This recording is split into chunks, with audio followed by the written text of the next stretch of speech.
Hello again, ladies and gentlemen. This is Bobby Mills, the 1,000-Yard Guy, with a new program here at theindependent.com. We'll just call it Bobby Mills Independent Sports Show. We'll have a panel with us this year, and we're going to stay right here. We're not going to go out. So I want you to meet the man on my left, the voice of the Grand Island Danger, Nebraska Danger, Eric Williams. We know him as E-Dub. Welcome, sir. Thanks for having me, Bobby. You Good to be betcha. here.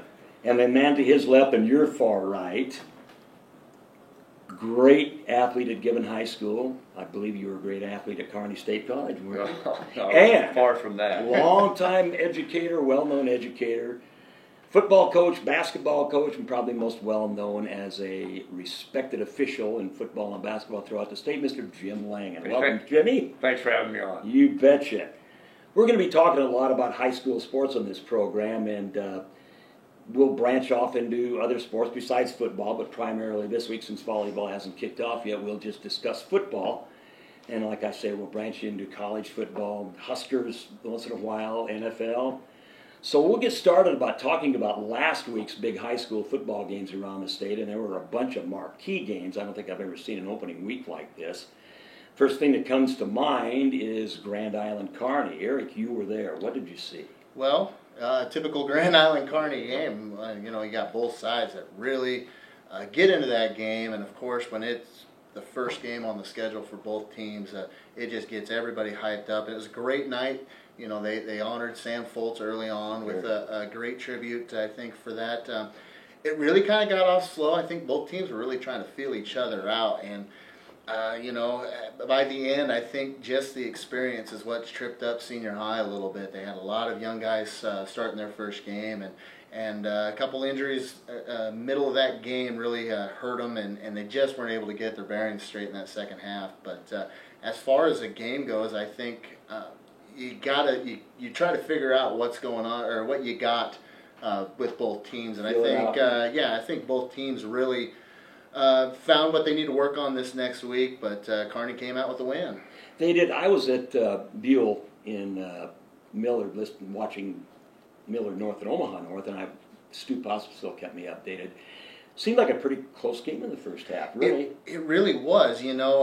Kearney started off great. They pinned Grand Island deep and got the safety early on in that game, but Grand Island came out and had a 10-play drive that scored a touchdown on it and just kept that thing going, and really got them back into that game. And then it was kind of a stalemate through that first half. And like I said, I just think the experience and the strength on Kearney's side was what willed them in that second half to run, get that lead over Grand Island and really never look back. Did either one of you gentlemen think that, I think Grand Island, and no knock to Jeff Tomlin, he's one of the great coaches, they were preseason rated 7th. To me, maybe that should have been reversed and Kearney should have been rated 7th. I don't know. Well, I think there's no doubt now. Hindsight. Right. I think Coach Tomlin and Coach Cool get along so well, and they have such respect for one another that this rivalry could almost be hostile. But because of their relationship that they have and how positive they are, the game, it's not as hostile as it is. I think maybe Kearney has a few more offensive weapons, and that might be the difference. But I actually think the World Herald, they did not rank Kearney high in the top 10. I think they realized that was a mistake. They've got him number 5 now. I think Kearney will only have one loss in that, and that's when they go into Millard and play. They've got to play a tough Millard North team, but I think they'll beat Lincoln East this week, but that will be their really tough game.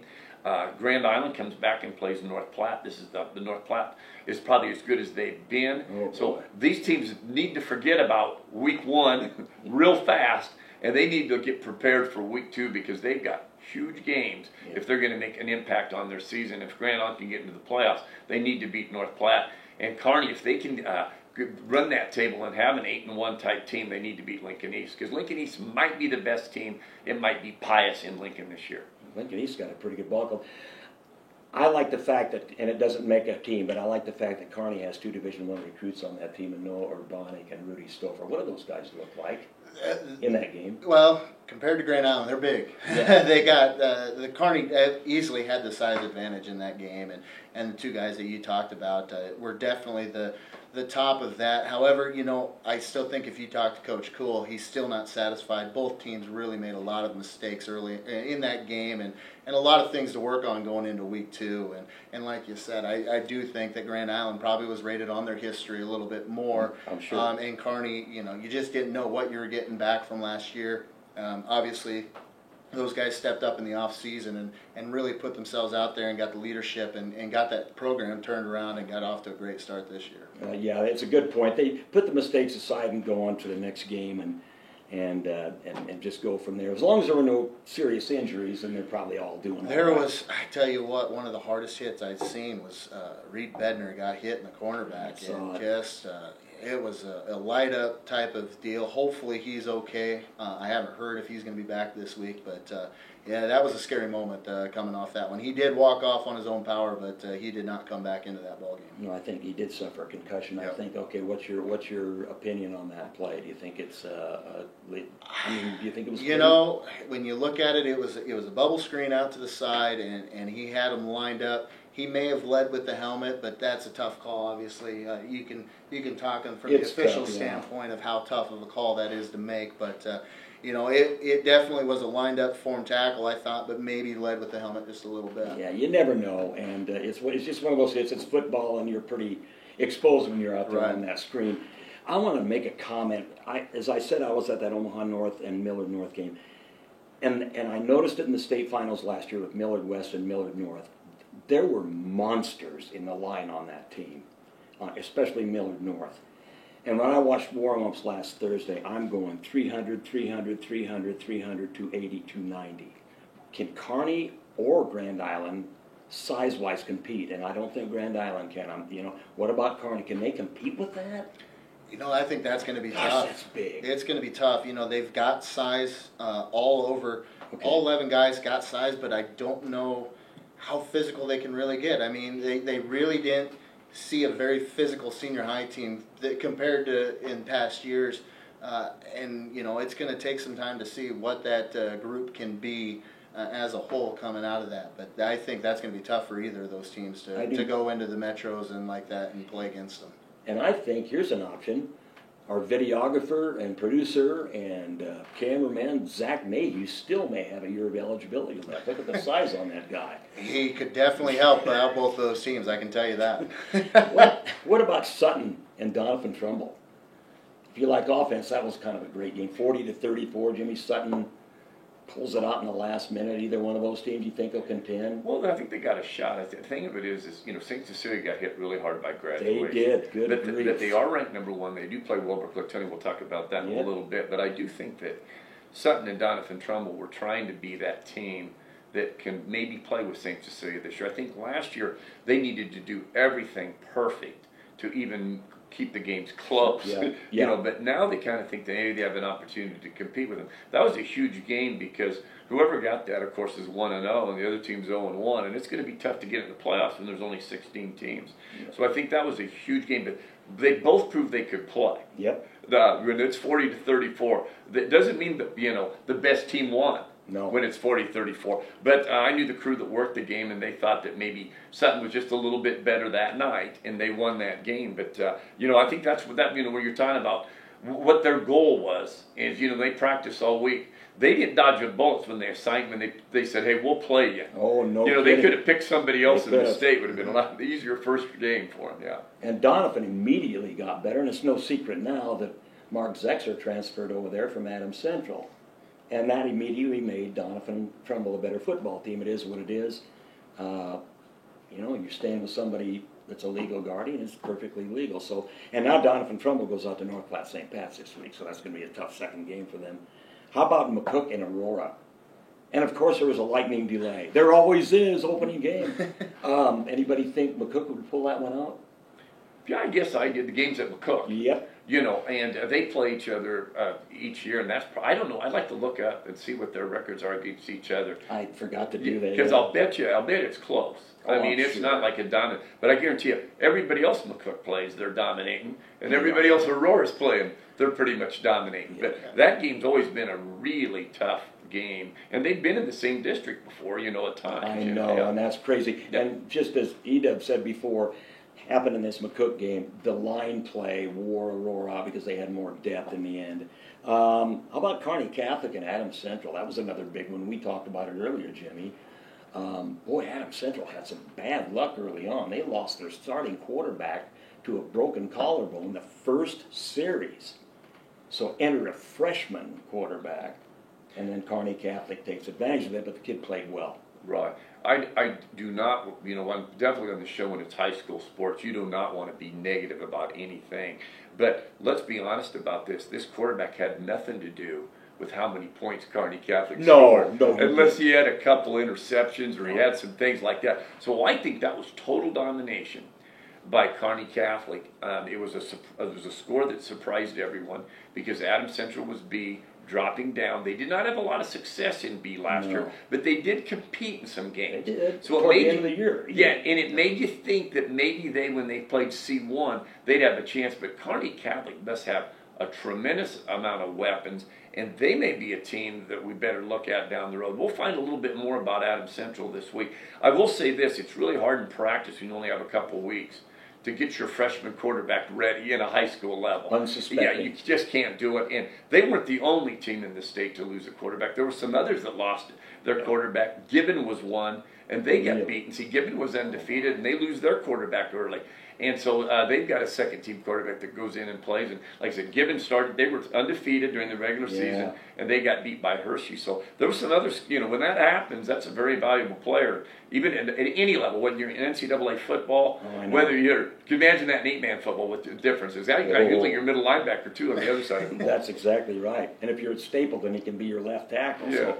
So, do you know much about Matt Masker, Kearney Catholic's quarterback? I think this kid is I think he could be a low Division I prospect if anybody looked at him close.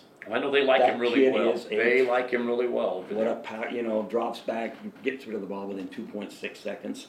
I like that kid. And he's got some good wideouts to throw the ball to, too. Yeah. So anyway, what about anybody that followed Boone Central, Newman Grove, and Pierce? That's a big win for Coach Hudson, because they go up and beat Bramer's team in Pierce, and that's Hud's second year there is all. And that's almost, for people here in Grand Island, that's almost a Grand Island Kearney rivalry up there. Boone Central and Pierce, they're always playing each other, and when they get together, that's a great atmosphere. That's a fun football game to watch, and both of you guys know that.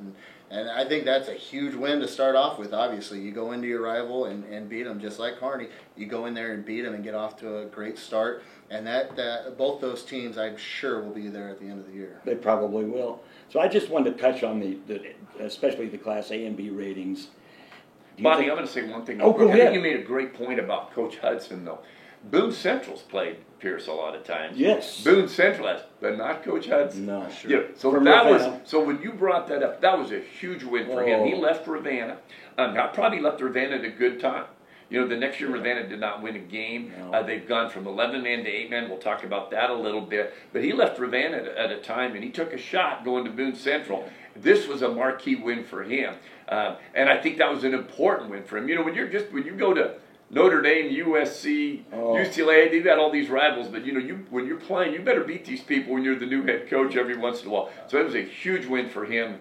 And I just wanted to add that before we moved on. It was a gamble. You're going in there off a state championship team, too, with that Boone Central group. A very talented group that they lost his first year, and he's come back and got that program going again. And what's big about that is I know a couple of people that have told me that Boone Central has a couple of years, when Hud took that job, a couple of years of good kids coming back, and then it's going to be a little dry.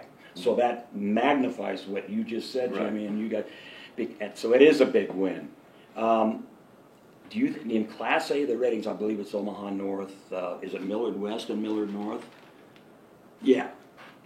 Down below those three, is there a big gap between those three and the rest of the field? I think there really is, and I think Kearney's in that next tier. Yep. I think Kearney is in the next tier. Good. And I think Kearney. I think they'll beat Creighton Prep.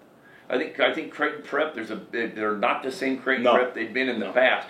And that's why we talked about it. I don't think there's a great team out of Lincoln. We'll see what Pius the 10th does. That was a good win they had over North Star. I don't know how good North Star is, but I know the Lincoln schools have kind of been down a little bit, lately. And the Class A level I'm talking about, Yeah. because Kearney and Grand Island have had more success than actually the Lincoln schools, and even Norfolk's had more Yeah, success. they have. You know, Well, Yeah, I well- put not one Lincoln person on my All-State team, and Stu and Riley Jane put one.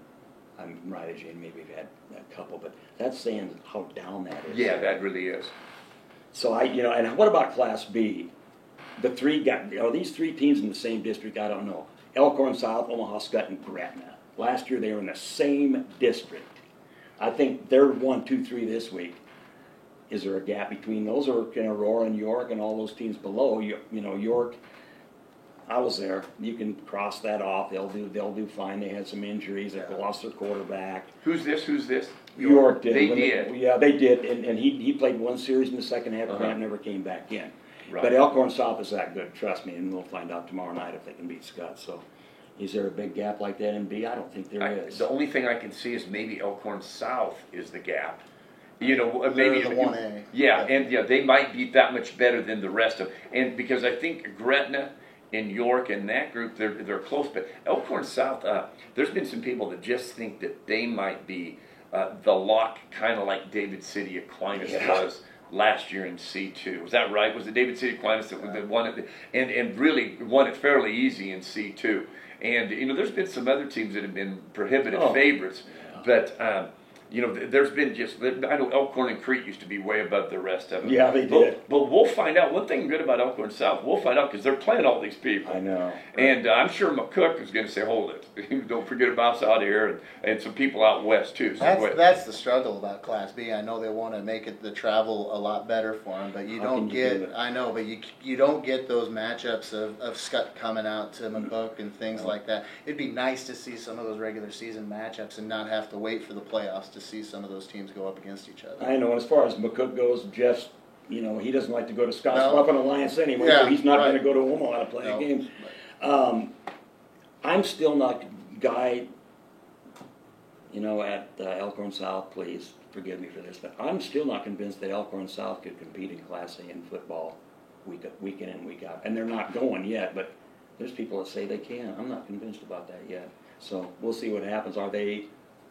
I thought they were absorbed, or they were voted into the Metro Conference. Well, if you Down the remember, road, but something happened after that. I'm going back to when Elkhorn actually went Class A Yeah. for those first Yeah. 2 years. Good Everybody point. said the exact same thing, but then they made the playoffs and actually upset Senior High Yeah, they at did. home. So, Yeah. you can say it about Elkhorn South, but Yeah.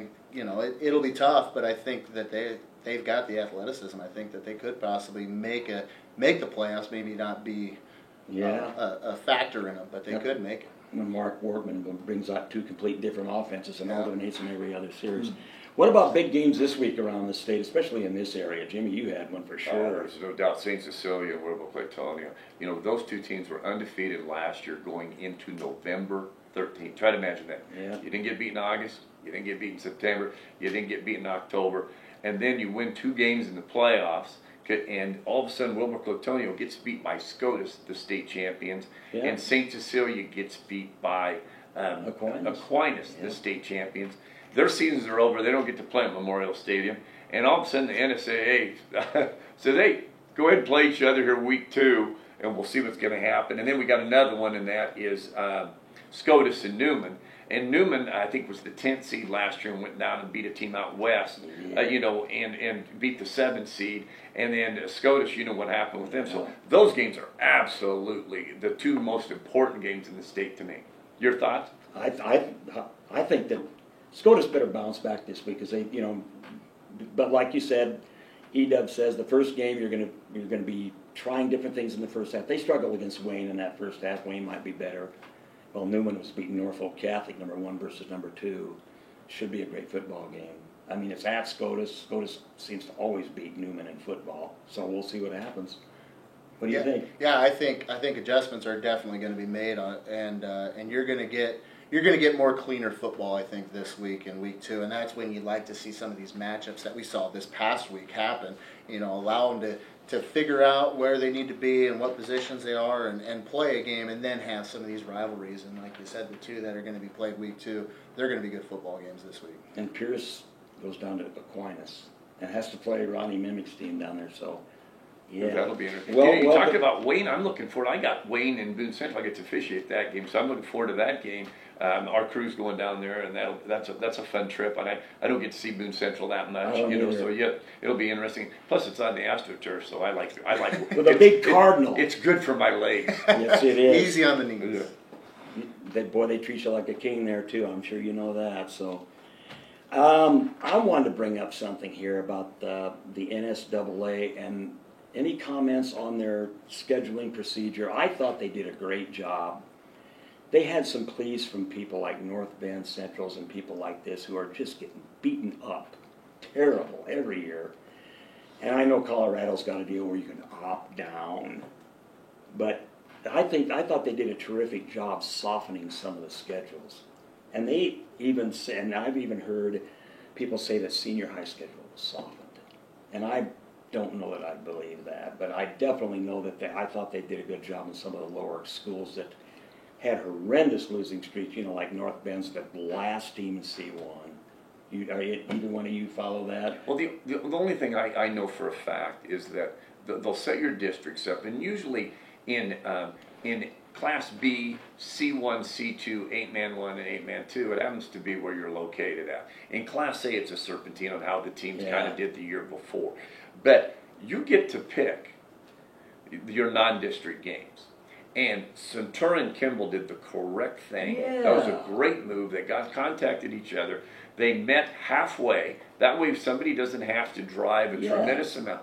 Plus, they picked a couple. They thought, hey, we're about the same. They are. We're about the same. For 2 years, we'll play each other. And will be a competitive game that we don't need to play. And, if you look at somebody like a Sutton, they're playing Doniphan Trumbull. They're going to play St. Cecilia in their non-district games. And they're a very competitive team. They want to play people that are competitive. You look at Doniphan Trumbull. They're playing St. Pat's. Yeah. St. Cecilia's playing Sutton and Wilber-Clatonia. So you've got your upper group kind of pounding each other out here a little bit. And then maybe you have your lower groups that are doing that. And then if you really want to police it, you can always go 8-man. Yeah. If you want to police it and you think, hey, this isn't fair to our kids. We don't want ninth graders out here playing against seniors because 15 and 18-year-old guys usually doesn't work out real well, So I think there's some times we can police that, and we'll talk about that a little bit too, where some of these teams that like Superior High School is now playing 8-man football. Who'd have thought that 5 years ago? So right. But I think that's my thought on that is the schools. They talk to one another. They try to find people that are comparable with their abilities. And then I think there's a money thing too. I think there's a financial thing that maybe it's good that Lexington plays Holdridge. They played each other for 100 years. Yep. We're C1 this year. You're B. Let's don't stop this rivalry. No, Every time we come, we get a lot of people to pay $6 to show up. How many people from Lexington want to go all the way to Scottsbluff to watch a football game, where they don't mind playing Holdridge, even if you're not in the same district. So I think that was a good matchup that they did last year. Now they're in the same district. They don't have to worry about it. But they want to continue to play each other. So there's some mileage things where these people have just got a nice rivalry. They need to play each other. I'm going to get off this subject just a little bit. We're talking about Lexington, McCook, and all these people.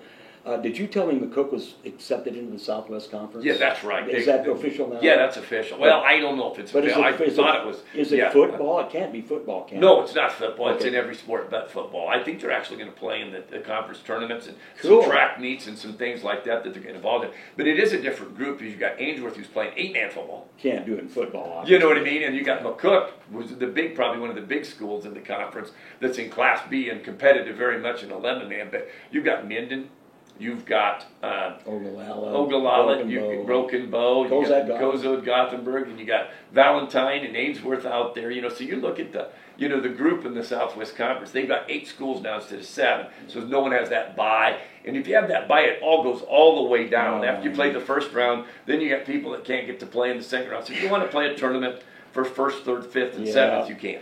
Yeah, it's a good balance too. Yeah. I mean, 1 through 8 of that group, besides obviously the football side, it's a good balance between all 8 of them. I think it is, and here comes the devil's advocate, Zach. Is the same thing going to happen to McCook down the road? It happened to Lexington in the Southwest Conference years ago. Are they going to get so big and so good that they get But they're asked to leave. And everybody knows about that. They just got too big. You think that'll ever happen? I think that's a good point. I think it could happen. I hope it doesn't happen. I think it could happen to anybody. Oh, it can happen to anybody, but I think it is more apt to happen to schools that have the biggest enrollment. And you police it yourself. You look at Burwell. Burwell used to be in the Loup Platte Conference. Yeah. Shelton used to be in the Loup Platte Conference. But what happened was their enrollment it lowered, and so Shelton thought, you know what, we have a chance to play with Harvard, with Kennesaw, with Deschler, and our students will have more success playing with this group because of our enrollment. Burwell did the same thing. They needed to get out of the Loup Platte Conference. It's much better to do it that way than when you decide you have to vote somebody out that's been there forever. And that's kind of what happened to Kearney Catholic, if you're honest. Oh, absolutely. Yeah. I should have brought that up because that's a more glaring example than anybody. I do want to touch on, I don't remember this many teams dropping down from 11-man football to 8-man football. And if I miss anybody, you guys probably will know, especially Jimmy. Ainsworth dropped down, Ravenna, Tri-County, Superior, Thayer Central, Atkinson Westhold, I still call them, and Lord forbid, Cambridge. So what about it? Have you ever seen that many drop down in story programs? When I was in high school and rode a horse to school, they had Superior was in Class B. We played them. Wow, that's shocking that somebody could slip that far. Well, what happens is kids won't go out for football, or they've got other sports that they can excel in. They're good cross-country runners. They're just a year where you might have some students that are good at tennis. There's other sports to participate in. Oh, I know. But most of them are not going out, or they're picking a different sport to participate in, or they're going to save themselves and specialize in basketball or do some things. And all of a sudden, you're trying to compete, and you got 17, 18 boys, and you're playing C2, and the other people lines up 2 buses and unloads them, and you're going, whoa, so they have to police that themselves. I'm sure that the Board of Education had to make a tough decision in all of those schools to make a decision whether this was the right decision for them. And you've been in that, you've been in a job like that. Yeah, and I'll be honest with you, when I was at SEM, we used to play the conference schools. And they were Elm Creek and Amherst, and they were ineligible for the playoffs because they were so big in 8-man, and we hardly had enough to play 8-man too. I know. And so you'd go over and you could take an aerial view with a plane, and you'd be going, I think I know who's going to win this game. Yeah. You see 50 kids warming up here. Now, I did one exception of all the years I've officiated. I remember Grand Island Northwest went into Ord one time.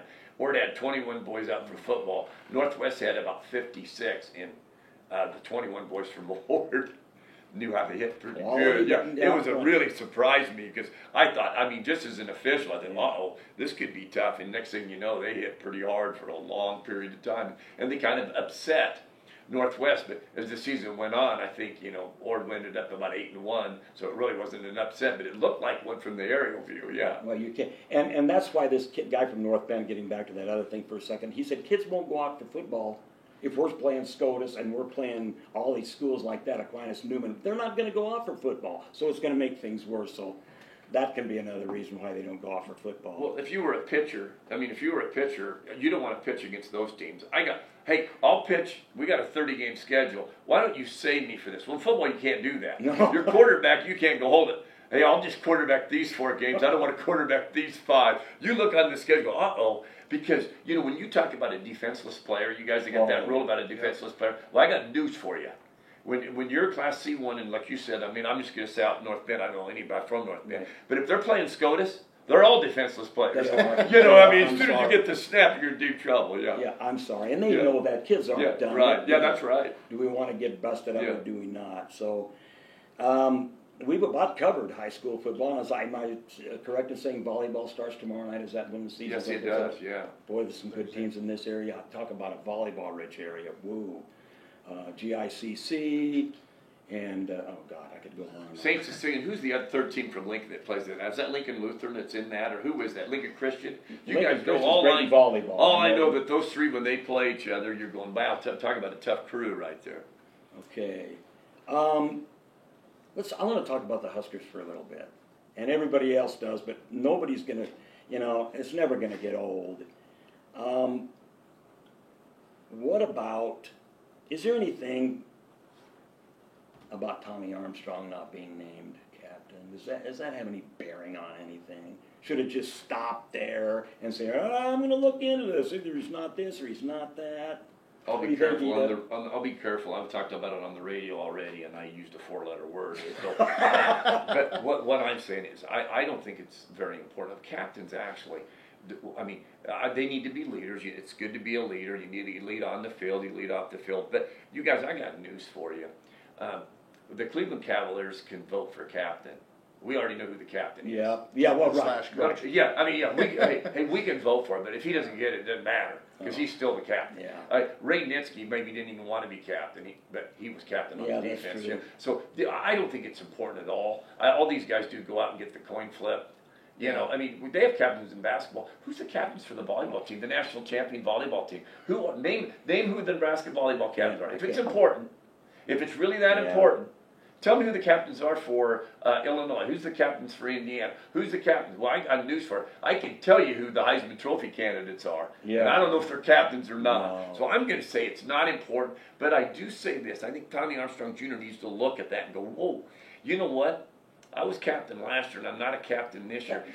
I wonder maybe what I need. I got to look at myself in the mirror a little bit and see what I need to do to try to get my players to involve around me. Hopefully I didn't lose anything here. Right. Your thoughts? Well, I think you're right. I don't think as college football goes, I don't think captains are really that important. But as an individual, like you were saying, as Tommy Armstrong, if this is voted on by the team and you were voted as a captain last year and they didn't vote you this year, what did I do that changed that? And I think he does have to look himself in the mirror. It's going to be a tough year, I think, for him because you look at what that offense did against UCLA, running the football. You've got a defense that is veteran and should be a much better team. A lot of it's going to rely, I think, on Tommy Armstrong this year and how good he plays.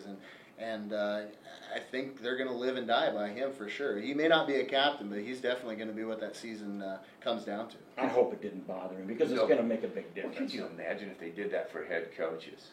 Okay, what I'm saying is, look, we're going to put a little asterisk by this guy, and he's coach of the year. Usually it goes to a first-year teacher. It's if somebody's been in it for 30 years and never gets it. It's somebody that just walked in the door and they've only seen him for 7 days. Yeah. So John Perrell is going to get it this year. Yeah. But you go 5-7 like we did, and that pretty much will tell Tommy Armstrong Jr. maybe we're not going to vote for you for captain. But I don't know if Mike Riley's going to get a whole lot of votes either for Coach of the Year in the Big Ten. You guys, So what I'm saying is they both got to look at each other and go, hey, what do we need to do to improve this? But I think Mike Riley said the right things, and he's going to back Tommy. Tommy's our best choice right now.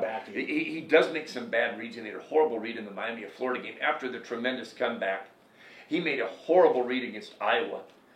He threw a pass right to the guy from Michigan State, but he dropped it in the end zone. The next play throws the touchdown pass. So there's some plays he's made that were tremendous, but there's some plays he makes that were all going unbelievable. And we're wearing white shirts today. And you know what? I think having a full year with this coaching staff and full year of Langsdorf with Tommy Armstrong is going to be a huge advantage, I think, over last year. Last year they were trying to put in a completely new system and trying to install plays, play call, and all that stuff. It wasn't about mechanics at that point.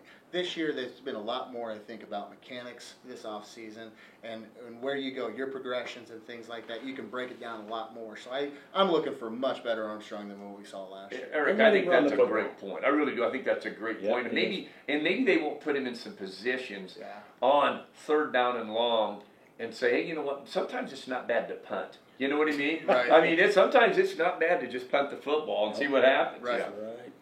Well, we have to close this show every week. I'm going to put these two gentlemen on the spot. I'm putting myself on the spot too. We have a question and a subject, and you have 1 minute to respond. So this is called the Something Minute. We'll think about it next week and give a title to it. Whoever wants to go first, we're going to touch on the Kaepernick deal. And everybody knows what that is. I don't have. You go first, Eric. That's awful nice of Mr. Langen to let the youngster go first. E-Dub, please.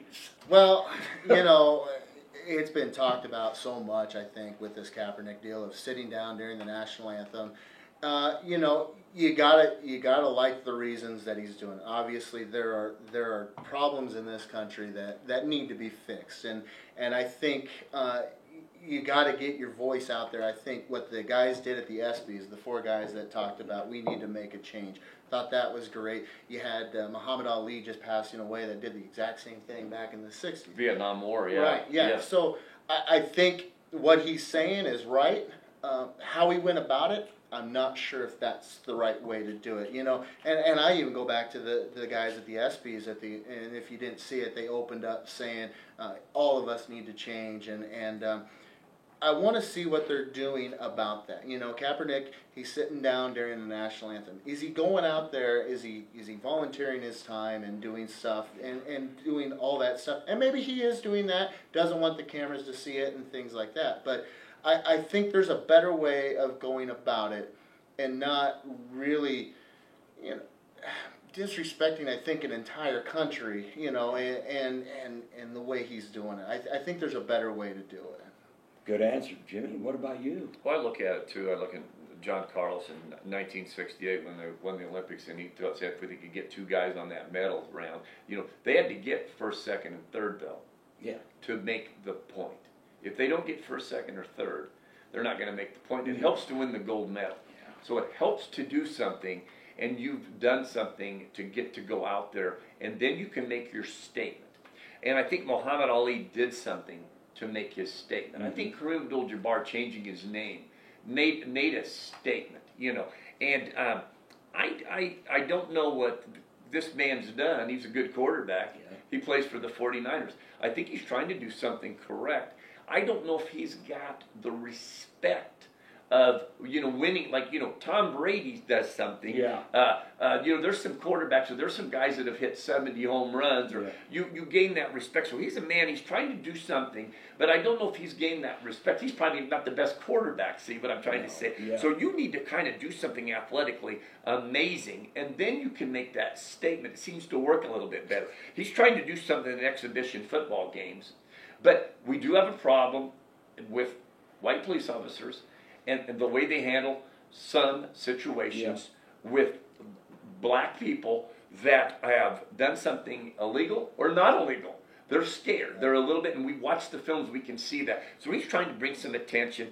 I'm like you, he's taken on the military. He's probably offending some people that fought in World War II, or their parents fought in World War II, some people that gave their life up in Desert Storm. I mean, he's offending some people by doing this, and I don't think that's his intention. I hope those people aren't taking it that serious themselves, and just kind of look to say, hey, this guy's trying to do this. I wish he didn't do it this way, and maybe not that make it a big deal. 2 good answers. I'm not going to rat out on this. Real quick, I want to point out, Yep. Week 4 preseason game. Not many people care about Week 4 preseason. Colin Kaepernick's probably going to be the main guy in that game, and it's in San Diego. Yeah, what's interesting, he did it for 2 other games and no one even noticed it. But, so that's a strong military base yes, in San Diego, that's going to be a tough environment for him. Well, he'll be up some definite negative feedback. Yeah. But you know what? They got negative feedback in 1968. That's true. Yeah. You know, when Martin Luther King was assassinated, Bobby Kennedy was assassinated, and they still got some negative feedback. In fact, they threw those men out of their apartments. They wanted to strip them for their medals. Yeah. You know, and they look back now, and we've kind of got some changes in civil rights. It kind of worked out. You talk about the flag. Look at the rebel flag. I know. And South Carolina continued it, and boy, at the end, everybody's making fun of South Carolina because you're the only one that has it. Yeah. Arizona, Martin Luther King, they didn't honor his birthday, and now we look back at Arizona, and they were going to move the Super Bowl, and they said, we'll just say, I think maybe we'll honor that holiday. Wow, always valuable stuff. I want to thank both of you guys for being here. I hope we covered everything. We didn't conquer the world, but we covered quite a few different subjects. So we'll be back next week with the Bobby Mills Independent Sports Show. We'd like to thank Zach Mayhew behind the camera, the real person behind the scenes, my lovely daughter Erin Martinez, whom you can't see, who's going to come out one of these times, whether she likes it or not, because I'm her dad. So we'll see you next week, and join us. And say, by the way, I think, Zach, maybe after this is put online, there are comments. Hey, we'll take anything. We'll take some comments about things, subjects we could talk about. Criticisms, yays, thumbs up, thumbs down. So we'll wrap it up there. Once again, Jim Langen, E-Dub Eric Williams. We'll be back next week with Independent Sports Show with Bobby Mill. Watch the latest videos from The Independent. Go to video.theindependent.com.